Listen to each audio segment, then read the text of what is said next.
everybody, it is Becky and Christian. We are driving home from Maine, where we spent the weekend at the Maine Lighthouse Day. It was so much fun. And Talon gave me a book called Haunted Lighthouses. And I've just been having fun reading it as we're driving home. It would have been more fun to have it on while before we got there, so I could have been all versed in it. But now we're just reminiscing about the fun we had and reading. When my kids were little, I used to read to them in the back seat, and now I figured I could read to you. So we are actually on chapter 1 on page 3. Page 2 is where we're at. And we were talking about an event where the radar lit up, there was an enemy ship, everybody was all hands on deck, and then suddenly there was nothing. There was no sign of anything except for a couple who were sitting in a rowboat and terrified. So this is their story. And while I read it, I just figured you could enjoy the road with us and be driving with us.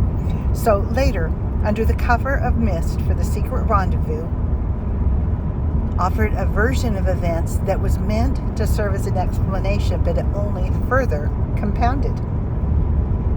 Alarmed by the sudden bluster, they recalled that they looked out across the bay to see battleships fast in pursuit of a curious-looking boat. It was a masted schooner of the post-revolutionary days, sails high, hull parting the waves. It passed to within yards of them and just disappeared into the thick fog, and they saw in its bow, it was inscribed with the name Freeport. Like most locals, they knew the story of the fabled privateering ship, which had disappeared without a single ripple 130 years just beyond the Portland headlight. And under that same sails, but during a different war, Portland's ghost ship had eluded once more. The Dash, both stuff of legend and romance, is like the main version of the Odysseus' fated ship, seemingly bound to ride the seas forever, seeking port. It's impossible to talk about the Maine lighthouse, or for that matter, lighthouses in general, without including and heavily emphasizing Portland Headlight. The state's first lighthouse, commissioned by George Washington, was built in 1971, and it's one of Maine's most visited landmarks. It stands as the archetype of the modern lighthouse. With the prototype white tower and its red shingled outbuildings, it stands guard in the craggy precipices to the Atlantic. Rocks just appearing like layers of petrified wood in their thousands of years enduring blows and caresses of the sea.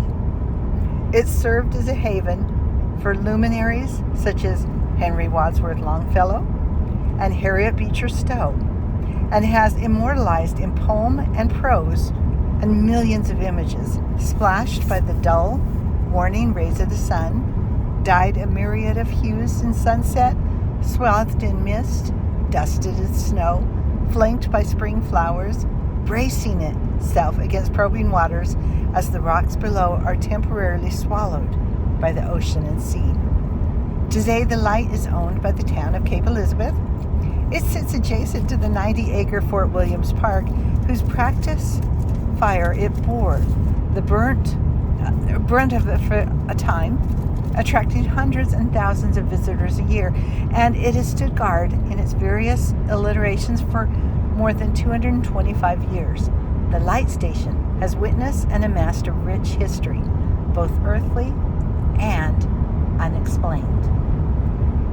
So this is Becky and Christian. I am just reading for you as we drive. The book is called The Haunted Maine Lighthouses. We've spent the weekend touring those lighthouses and just enjoying Maine's beauty. I hope you are enjoying your week as well. Love to you.